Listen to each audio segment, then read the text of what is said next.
जी भाई, अस्सलाम वालेकुम। अब हम पढ़ रहे हैं मर्जर। मर्जर क्या होता है भाई? जब दो बिजनेस यानी कि अलग अलग बिजनेस, यानी कि मिस्टर ए अलग बिजनेस कर रहे हैं और मिस्टर बी अलग बिजनेस कर रहे हैं, सही ना?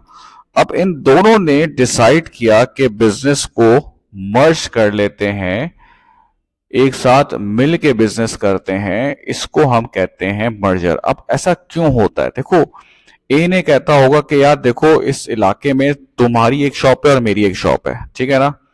ना मैं प्राइस बढ़ाता हूं ना तुम प्राइस बढ़ाते हो, क्योंकि अगर मैं बढ़ाऊंगा तुम कम कर देते हैं। अगर हम एक हो जाएं तो कंपटीशन कम होगा, हम प्राइस बढ़ा देंगे और ज्यादा प्रॉफिट हो जाएगा। फिर जाहिर सी बात है, इकोनॉमी ऑफ स्केल होगा, मैं भी परचेस करता हूं तुम भी परचेस करते हो, हम मर्ज करेंगे तो हम एक साथ परचेस करेंगे, तो ज्यादा परचेस करेंगे तो हमारे कॉस्ट कम होगी डिस्काउंट की वजह से और प्रॉफिट बढ़ जाएगा। तो इसे हम कहते हैं बिजनेस के मर्जर्स। अब इसको सवाल में देखते हैं। जैसे आपके सामने अब ये सवाल आ रहा है, ये अब देखो समझें ये बात को कि ये दोनों के एसेट्स हैं, एक तरह से फाइनेंशियल स्टेटमेंट उनकी दी हुई है, और इन लोगों ने दोनों ने डिसाइड किया है कि हम अपने बिजनेस को मर्ज कर लेते हैं, ठीक है ना? यानी कि पार्टनरशिप हम बना लेते हैं। अब हमेशा एक बात याद रखो बेटा, ये जो आपके सामने फिगर्स है ना, ये पुरानी हिस्टोरिकल कॉस्ट की फिगर्स होती हैं। और जब भी कोई बिजनेस में चेंज हो रहा होता है तो हम सबसे पहले क्या करते हैं, अपनी अमाउंट्स को अपडेट करते हैं, उसको फेयर वैल्यू पे लेके जाते हैं, जिसको हम कहते हैं revalued amount. Is that right? देखो, इसका कैपिटल कितना है? 1,20,000। इसका कैपिटल कितना है? 1,40,000। ये कैसे होगा? Assets minus liabilities. ये एसेट्स कौन से होंगे? पुराने। बात समझ में आई? तो जाहिर सी बात है, अगर एसेट्स बढ़ रहे होंगे तो ऑब्वियसली सी बात है इनका कैपिटल भी अफेक्ट जाएगा। तो अब जब मर्ज होता है तो हम कहते हैं कि अब हम इसको अप टू डेट करेंगे अपने अकाउंट्स को, ठीक है बेटा? अब इन लोगों ने डिसाइड किया अकाउंट्स को अपडेट करना, और क्या उन्होंने किया? इन्होंने कहा हम ये डिसाइड कर रहे हैं कि ए ने कहा मैंने अभी अपनी लैंड की वैल्यू जमा कराई है तो वो आई है 120, इसने कहा हाँ मेरी भी आई है 90, लेकिन स्टॉक की इसने कहा 15 आ रही है, उसने कहा 8,000 आ रही है। अब ये गुडविल, जाहिर सी बात है, जो भी कोई चलता हुआ बिजनेस होता है उसकी एक गुडविल होती है, मार्केट रेपुटेशन होती है, ऑलरेडी कस्टमर्स होते हैं। अब नॉर्मली ये सवाल में आपको दिया हुआ होगा कि ए की गुडविल इतनी है और बी की गुडविल इतनी है, और अब इन्होंने डिसाइड किया है कि ये इक्वल प्रॉफिट को क्या करेंगे? शेयर करेंगे। बात समझ में आती है? ये आपके पास एक सवाल आ गया। अब सबसे पहले क्या होगा, हम इनके अकाउंट्स को अपडेट करेंगे। जैसे पहले हम ए का रिवैल्यूएशन अकाउंट बनाएंगे। ये रिवैल्यूएशन अकाउंट बन रहा है ए का। अब ये हम पहले पार्टनरशिप में भी करके आ चुके हैं कि जो पॉजिटिव इफेक्ट्स होते हैं वो यहां पर आते हैं और जो नेगेटिव इफेक्ट होते हैं वो यहां पर आते हैं। देखो, अभी क्या होगा, ये रहा ए का कैपिटल, ये रहा ए का कैपिटल, और अभी ए का कैपिटल रिफ्लेक्ट कितना कर रहा है? ए का कैपिटल रिफ्लेक्ट कर रहा है 120। 120 का मतलब क्या है? ये पुरानी फिगर्स हैं, ये हिस्टोरिकल कॉस्ट पे आपका जो है वो कैपिटल शो हो रहा है। अब हम सबसे पहली बात है अपडेट कर रहे हैं दोनों के अकाउंट्स को। तो पहले देखो, लैंड कितना था? 100, और अब कितना हो गया? 120। इसका मतलब है ये पॉजिटिव इफेक्ट आया, तो मैंने यहां लिख दिया, करेक्ट। अब इसी तरीके से स्टॉक देखो, स्टॉक में नेगेटिव इफेक्ट आया, 20 की जगह 15 हो गया, तो ये नेगेटिव इफेक्ट आ गया। ओवरऑल रिवैल्यूएशन से गेन हो रहा है या नुकसान हो रहा है? सर गेन हो रहा है, तो ये गेन आ गया कितना? 15, करेक्ट। तो अब जाहिर सी बात है, गेन इनके हिस्से को बढ़ाता है, और कैपिटल जब बढ़ता है तो क्या होता है? क्रेडिट होता है। तो ये मैंने इसका इफेक्ट दे दिया 15 का। इसका मतलब क्या है? इनका कैपिटल ऑब्वियसली सी बात है इसका 15 से बढ़ गया।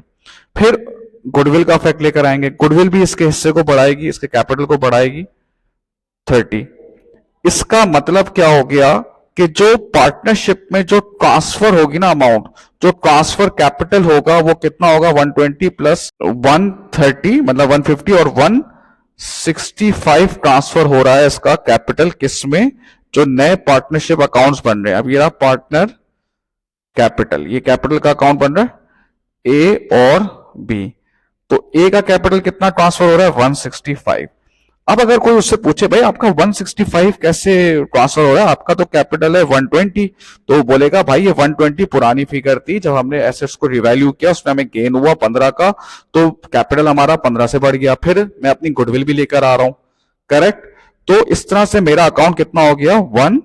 65 का। अब बिल्कुल ऐसे ही किसका अकाउंट बनेगा बेटा, बी का अकाउंट बनेगा। ये पहले बी की रिवैल्यूएशन हो रही है। पॉजिटिव इफेक्ट्स यहां पर आएंगे, नेगेटिव इफेक्ट्स यहां पर आएंगे। अभी हम अज्यूम क्या कर रहे हैं कि ये पूरा का पूरा बिजनेस ही मर्ज हो रहा है, वरना ये भी हो सकता है वो बोलेगा मैं बैंक की अमाउंट नहीं लेके जा रहा, हो सकता है मैं स्टॉक लेके नहीं जा रहा, सही है ना, स्टॉक में इन्वेस्ट नहीं कर रहा, वो मैं घर लेके जा रहा हूं, वो बात की बात है। अभी हम सिर्फ बेसिक देख रहे हैं। तो अब सबसे पहली बात है बी की कितना था, 80 था, अब कितना हो गया 90 है, पॉजिटिव इफेक्ट हो गया भाई लैंड का, ठीक है भाई।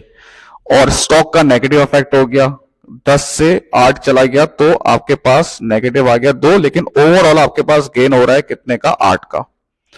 अब देखो सेम ऐसे ही मैं क्या करूंगा, मैं इसका अकाउंट बनाऊंगा, यहां पे बना देता हूं मैं, बी के कैपिटल का अकाउंट बनाऊंगा। ओपनिंग कितना दिया हुआ है इसका, इसका ओपनिंग दिया हुआ है 1,40,000। अभी गेन आया, जाहिर सी बात है इसका कैपिटल बढ़ेगा, तो कितना गेन आया 8 का। फिर इसकी भी गुडविल रिकॉर्ड होगी जो उसके कैपिटल को बढ़ाएगी, कितनी बढ़ाएगी 20। तो इसका मतलब है इसका ट्रांसफर कितना हो रहा है 168 ट्रांसफर होगा कैपिटल अकाउंट में, करेक्ट। अब ये अपडेटेड है, इसका मतलब क्या है, इन फिगर्स में जो फेयर वैल्यू है, जो आज की वैल्यू है, वो शामिल हुई हुई है। अब हमेशा वो सवाल में कहेगा कि goodwill will not be written in the books, जाहिर सी बात है इन दोनों में इनका गुडविल भी मौजूद है। अब आप गुडविल को राइट ऑफ करेंगे, और जब गुडविल को आप राइट ऑफ करेंगे वो नए रेशियो से करेंगे, राइट, ताकि अब से जब जैसे ही पार्टनरशिप बनेगी उसमें नए रेशियो इंप्लीमेंट हो जाएंगे, प्रॉफिट शेयरिंग रेशियो। अब गुडविल देखो मिला के दोनों की कितनी हो रही है सर, दोनों की गुडविल मिला के हो रही है 30 + 20 50,000, करेक्ट।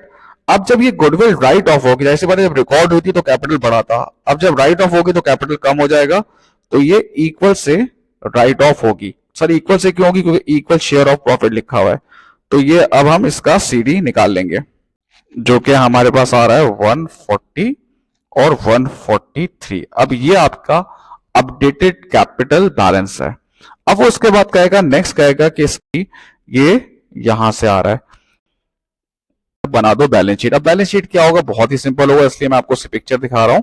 और वो क्या होगा कि दोनों को हम कंबाइन करके लिख देंगे। ये आपके सामने बैलेंस शीट देखो भाई, लैंड दोनों को कंबाइन करके लिख दिया, देख लो। सेम ऐसे ही स्टॉक में दोनों को कंबाइन कर दिया, ट्रेड रिसीवेबल। अब देखो पूरी जो हमारी बैलेंस शीट है ना, तो वो हमने कंबाइन करके लिख दी। जहां पर अपडेटेड अमाउंट है मैंने अपडेटेड अमाउंट ली है, और जहां पर अपडेटेड नहीं है इसका मतलब है जो हिस्टोरिकल कॉस्ट है उसी पे वो एग्री कर रहे हैं, ठीक है ना। कैपिटल ये जो आ रहा है 140 और 140, तो इस तरीके से आप मर्जर अकाउंट करेंगे, और ये उसकी बेसिक है। बेसिक आपके दिमाग में होनी चाहिए। अब वो जो चीजें लेकर आएगा, जाहिर सी बात है अब आप उसको उसी तरीके से एडजस्ट करते रहेंगे। उसकी नेक्स्ट वाली वीडियो में भी हम ये सब देख लेंगे, ठीक है बेटा, थैंक यू।